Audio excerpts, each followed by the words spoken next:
Hello বন্ধুরা, good morning সবাইকে। আশা করি তোমরা সবাই খুব ভালো আছো আর আমিও খুব ভালো আছি।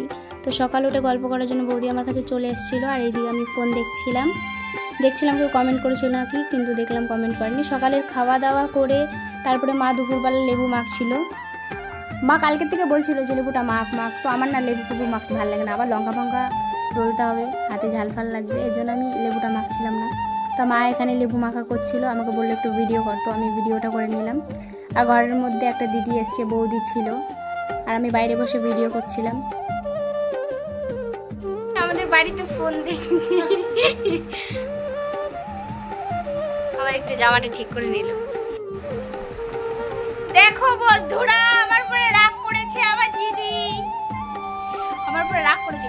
ওকে একটা ভালো কথা বলতে গেলে সবসময় আমাকে গরম দেখায়, ওকে এর জন্য ভালো কথা বলা আমি বন্ধ করে দিয়েছি। মায়া কাকা বাইরে বসে লেবু মাখছিল, মারও ভালো লাগছিল না, জন্য ঘরে চলে আসলো। ঘরে এসে লঙ্কাটা ডুললো, লঙ্কাটা জানলা দিয়ে ফেলতে গেছে আর ওর মুখের মধ্যে পড়েছে আর ও চিল্লে উঠেছে। তারপরে এর মধ্যে একটু লবণ দিয়ে দিল। আমি একটু টেস্ট করেছিলাম খেয়ে, তো লবণটা ভালো হয়নি, তার জন্য মাকে বলছিলাম আর একটু লবণ দাও। আর মা এখানে বলছে বা খুব টেস্ট হয়েছে।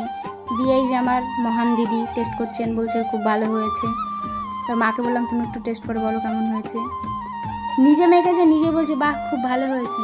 তারপরে আমি বলছিলাম আমাকে একটু চান্স দাও, ওখানে আমিও খেয়ে নিচ্ছিলাম। আমাকে বলছিল যে রাক্ষসীর মতন খাচ্ছে, দেখো সব খেয়ে ফেললো গামলার থেকে তুলে সব। সত্যি লেবু মাখাটা অনেক টেস্ট হয়েছিল। এই দেখো গাইস, খাওয়া দাওয়া শেষ হয়ে গেল, সব শেষ। গিলে হয় না। খানিকক্ষণ বাদে পাশের বাড়ি একটা বৌদি চলে এসেছিল ফুচকা টাকা নিয়ে। ফুচকাটা অনেক সুইট না বলো? সবাই কমেন্টে জানাবে যে ফুচকাটা কেমন দেখতে। দেখো হাসছে, আমার মার সাথে খেলছিল আর কত খুশি। আস্তে আস্তে বৌদি বলছিল আমি দুটো জামা কিনেছি, চল দেখে আসবি। এই মহিলাটা ড্রেস কিনেছে, আমরা দেখতে যাচ্ছি। আমরা তো আর গাইস কোনোদিনও কিনতে পারবো না, মহিলাটা কিনে আমরা একটু দেখি। রুদ্র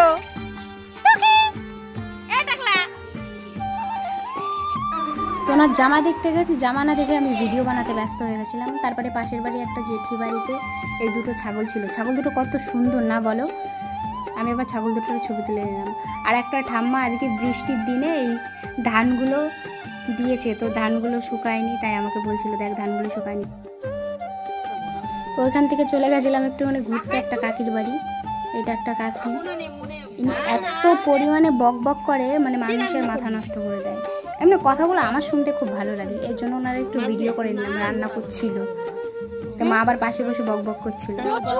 এত বক বক করতে পারে, সত্যি মাথা পুরো খারাপ করে দেয়, কি বলবো, কিন্তু খুব ভালো।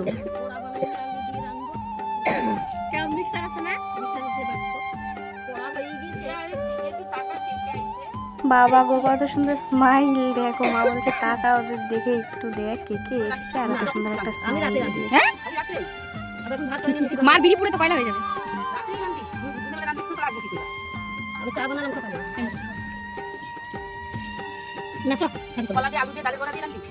ও তাহলে সেটা বল। হ্যাঁ হ্যাঁ ভালো লাগে। তারপরে ওই কাকি বাড়ির থেকে বাড়ি চলে আসছিলাম। তারপরে দেখছিলাম যে মাঠের ওই সাইডটা এত সুন্দর লাগছে, পুরো সবুজে সবুজ, ধান লাগিয়েছে, পুরো মাঠটায় পুরো ধান লাগিয়েছে, এত সুন্দর লাগছিল। তারপরে দেখতে গেছিলাম যে আমার ফুল গাছগুলোয় কতগুলো ফুল ধরেছে, দেখো। আমার ফুল খুব ভালো লাগে, আমি খুব ভালোবাসি ফুল গাছ লাগাতে, আমার মাও খুব ভালোবাসে। দেখো কত সুন্দর ফুল ধরেছে। তারপরে দেখো এখানে একটা ড্রাগন গাছ লাগিয়েছি। ড্রাগন খেতে আমার অতটা ভালো লাগে না ফলটা, বাট লাগিয়েছি, জানি না কবে হবে। তারপর ওখানে অ্যালোভেরা গাছ দুটো লাগিয়েছি, এখানে একটা স্থলপদ্ম ফুল গাছ লাগিয়েছি, আর এখান থেকে সকালে মা ফুল তুলে নিয়েছে, নাহলে গাছটা অনেক সুন্দর লাগে। ঘরের পেছনের দিকে মা এই যে পুঁই গাছ লাগিয়েছে, পুঁই শাকের গাছটা লাগিয়েছে, কত সুন্দর। দেখো জেঠু আবার তাকিয়ে দেখছিল। তো দেখো স্নান টান করে চলে এসেছি, স্নান করে এসে নিয়ে তারপরে একটু সিঁদুর ফিঁদুর পরে নিলাম, মাথাটা মুছবো। সকাল থেকে ভাত খেয়েছিলাম না, তাই মাকে বললাম ভাত নিয়ে আসো, ভাত খাবো, খিদে পেয়ে গেছিলো খুব। তো মা ভাত আনতে গেছে।